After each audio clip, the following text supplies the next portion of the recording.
Namaste. Today we are going to talk about ghosts. Have you seen a ghost? Well, I certainly have, and I have experienced with non-living entities for most of my life, which maybe we may talk about in the episode or a little bit. A lot of us, especially in the United States, believe in ghosts. We During Halloween, we go to haunted houses. We watch these successful TV shows on the paranormal experiences, paranormal houses. There's even a TV series Ghost, both in England and here in the US, which I've watched, which is pretty funny. But what is a ghost according to Vedic perspective? We have Pandit Atul Krishnadas with us, who was a monk in ISKCON, and then he was a monk in Gaudiya Math in India, and he is very knowledgeable and an expert about this concept. So, welcome, Atul. Thank you.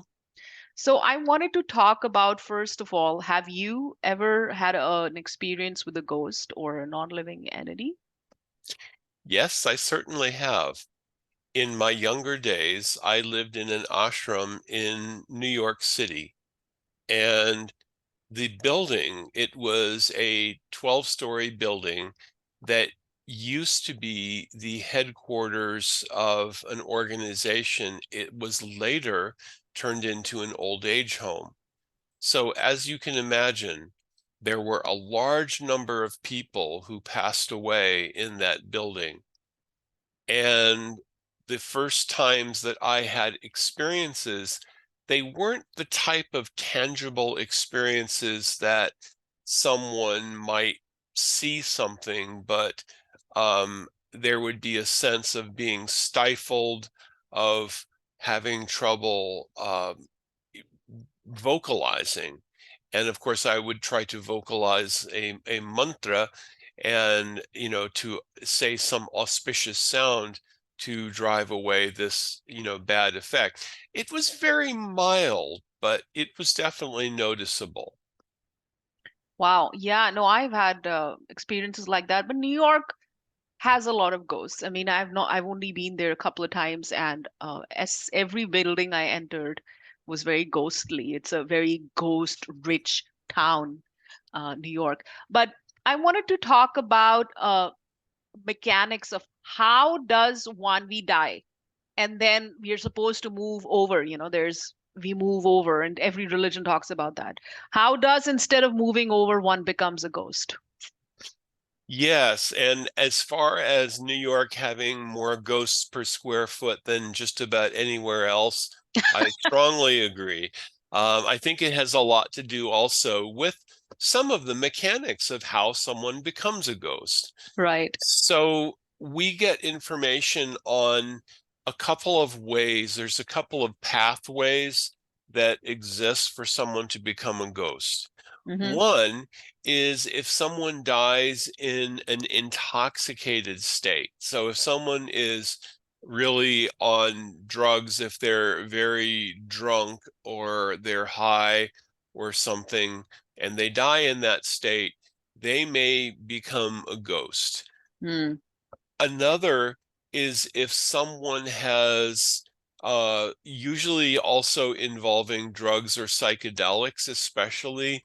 Um, there are some types of psychedelics that allow someone to have an out-of-body experience.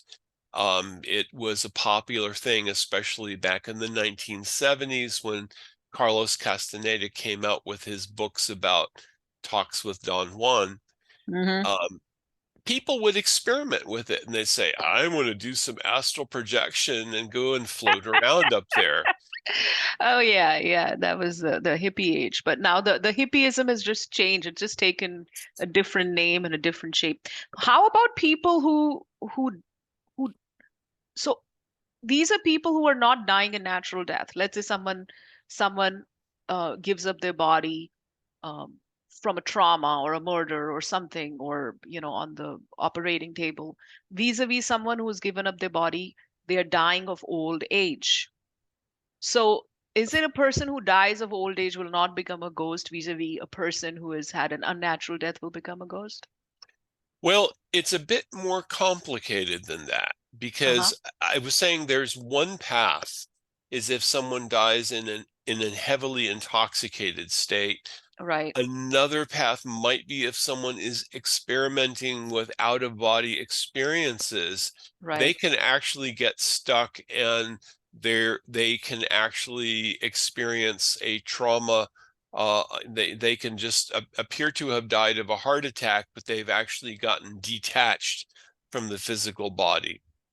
right. They've gotten stuck in that realm in a different dimension and they just didn't come back to their body. Yes, they tried to get as far away from the body as they could, and they actually got far enough that they couldn't find their way back. Hmm. And the body without the sukshma sharir, or the Right, subtle body, which we'll explain, will perish. It won't last. right, Or it might remain in a coma. right, right. So anybody can become a ghost. So basically, that's the answer. Anyone can, yes. But who There's an decides? Who decides that, you know? Well, this is also karma, and we don't really think of it so much because, you see the police around and you think, well, I can't speed or I'll get a ticket. But we Right. don't see police for karma. And so we think, well, I can pretty much do whatever feels good, and the only thing that's going to stop me is my conscience, my sense of what's right and what's wrong, and what will be a good thing to do or a bad thing to do from the perspective of morality. So there's the karma police up in heaven. The Providence has a karma police. And the karma police is counting everything we do, good, bad, ugly, every activity, the good, the volunteer work, the amazing things, the bad things, everything it's counting down. Of course, you're talking, Chitragupta and his big team.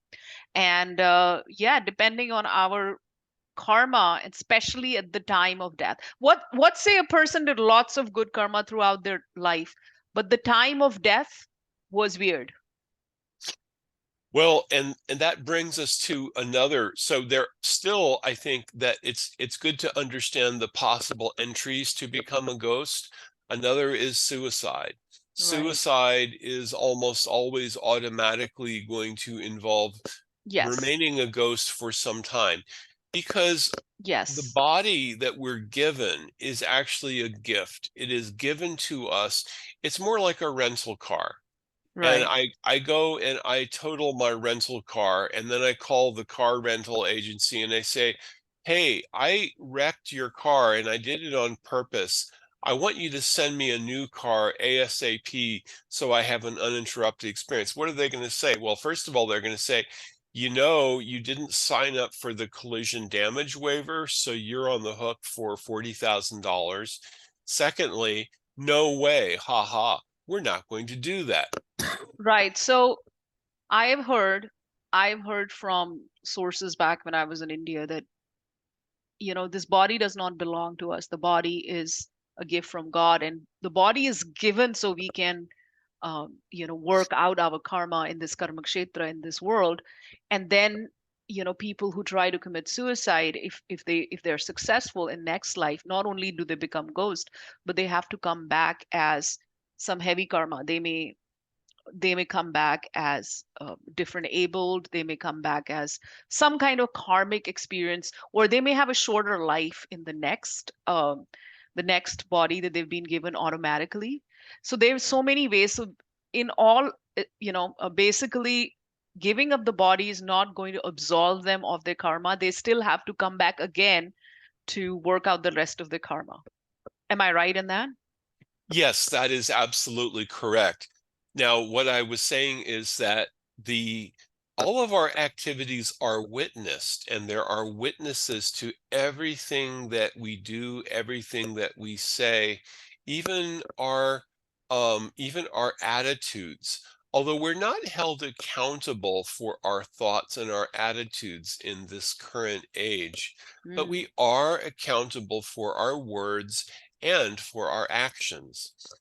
So you also mentioned, what about the circumstances? And this brings us to a fourth way that someone becomes a ghost.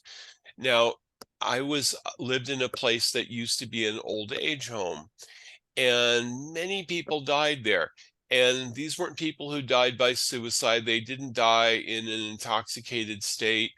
Um, then how did they end up becoming ghosts? Because here's the very important part of this. We are not this body, okay? Mm, We are actually the Atma residing within the body. mm. Now, that's the simple explanation. And The what is more Atma if you were talking to a layman? the Atma is the self or the soul, it is that The thing. spirit, the spirit. Yeah, you could say spirit, but people can interpret spirit in so many ways. Right. And so, So, soul. yeah, Atma and Atma for soul is okay. And yeah, you could say the spirit, but the Atma is described in the Upanishads as 1/10,000th the size of the tip of a hair. Mundak Upanishad, I think. Shvetashvatara Oh, Upanishad, Shvetashvara. Okay. also in Mundaka Upanishad, Yeah. Keshagra Shatabhagasya Shatadha Kalpatasya cha. Right. And the Atma is wrapped in layers of ahankar or Hmm. ego, Hmm. manas or mind, and buddhi or intelligence. So these three things together comprise what's called the subtle body or the sukshma sharir. Right. So think of the Atma as, like a person who has no clothes, and the Sukshma Sharir is like an undershirt, a layer of underclothes. And outside that, we change our outer clothes. We change a coat, we put on one coat and we take it off. But the Right. Sukshma Sharir doesn't change. It stays with the Atma the whole time that we're in this world. But what the Sukshma Sharir does is it changes its shape according to the physical body that we're in. Mm. So let me just reiterate it for the people who are listening. So basically, our physical body. So in Bhagavad Gita, doesn't it say everyone who is born must die? Everyone who is dead must be born again. So there's a cycle of Yes, life and death and reincarnation. So everyone who is dying and before they're taking birth, some of them are going just it's happening seamlessly. For others, before they take on another body, there's a time in which they spend their ghosts where they have not moved on, and you're talking about that. And ghost is simply the physical body is missing, and the subtle body, which people call astral body, subtle body, I don't know, there's more names for it that people call. So when they see a ghostly apparition which looks like the person who died, is actually that ghost is simply a subtle body, which is Atma, and it has a layer of mind and intelligence, and it's in the shape of the body that it left, right? yes, that's correct. And this is one of the ways by which someone may become a ghost because the physical body died, but if it died suddenly, like if there was a murder or there was an accident or some other traumatic event that happened, as you mentioned previously, then we may sometimes have the Atma is stuck in the subtle body and just not ready to accept the death of the physical body and not ready to accept and move on. Well, I have to tell you a story of somebody who uh, died many years ago, and this person was a relative of my from my mother's side. And after this person died, that person came to my mom and was even able to talk to her, and was completely confused and did not know what happened, could not understand that they have died. And so I went there and I could feel their presence, and I had to say, hey, listen, you have passed on, you have died, because this person died in a tragic circumstances. So it was very sad, and I had to sit there, and I called them, and the chair moved by itself, and everybody saw them. But I had to say, listen, you have to move on. And because go to temples, go where there's chanting going on, go, and collect this positive karma or positive credit or whatever, positive ions that'll attract. So what if, so I think one of the things that happens also is doing the proper antim samskar. I don't even know what is the English word for antim samskar in final rites. You could say final rites, yes. Yeah, but final rites, we do such a proper rite. At least in Hinduism, we are sending the Atma, we are talking to the Atma for 13 days, and then we are sending them off. What if somebody in their religion, they don't follow the final rites properly? What happens to them? Well, so that's another thing. The Atma in the Sukshma Sharir may wander for some time because they are trying to find their way. I just want to Now, point out Atma in a Sukshma Sharir is the ghost. yes, Right. yes, it is a ghost, but the specifics of being the ghost and having the appearance of a ghost who appears to have just, a single leg and not two legs. Oh That's dear. a Oh my God. that is a common description, ekapada.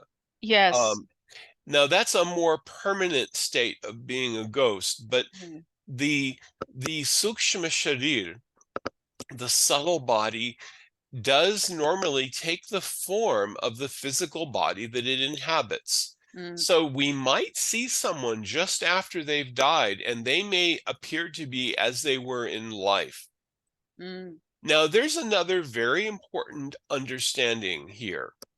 The ability of the person in their subtle body to do things and to have an effect on the physical world and even to appear to others, it has a lot to do with their own mental and spiritual fortitude.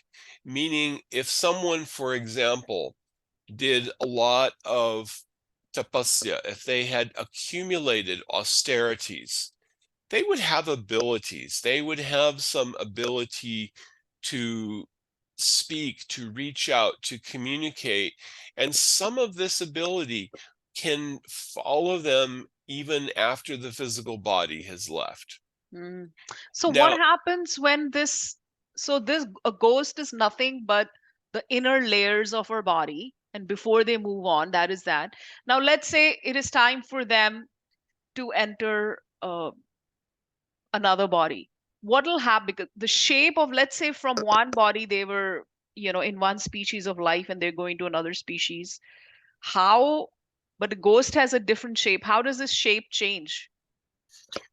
well, that's a very interesting question because it depends partly on whether are moving up and whether they are evolving, or whether they have, um, let's say, they are getting repossessed and they are moving back down the ladder. What Like, does that mean? What is moving up and down? so karma is like, it's, you think of like a video game where you have levels and you level up and you go up to the next level. For us in this world, leveling up would be going to the heavenly abode. In heaven, you live for 10,000 years, and each day of those years is equal to one of our years. So it's a very long lifespan, and there's very little suffering or negative result from whatever we do there. But it's kind of like going on vacation in Hawaii. Right.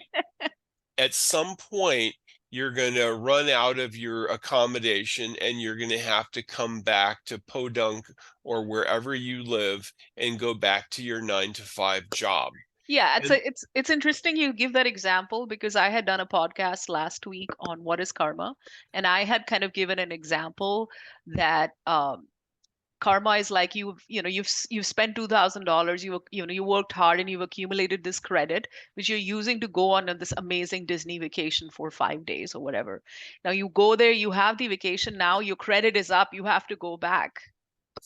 Yeah, and it's just more applicable if you think of the vacation instead of being 5 days, it's like a 10,000 year vacation. Yeah, And but the thing is, like in Hinduism, it is not for eternity. But I know that there are other religions, they talk about, the providence is sitting there and, God is sitting there being all judgmental and for all eternity sending you here and there. We don't believe in that, right?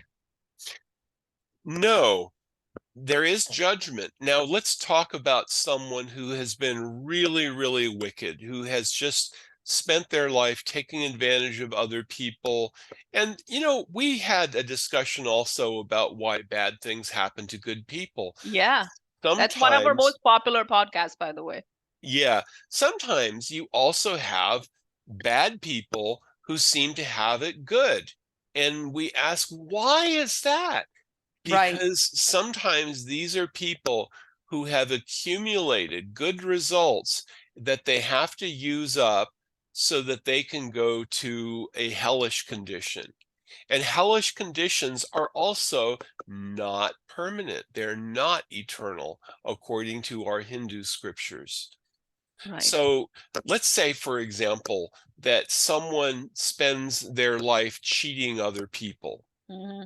Someone's a business person and they're always cheating people and they're using contracts and things to just cheat people out of their money, cheat people out of their savings.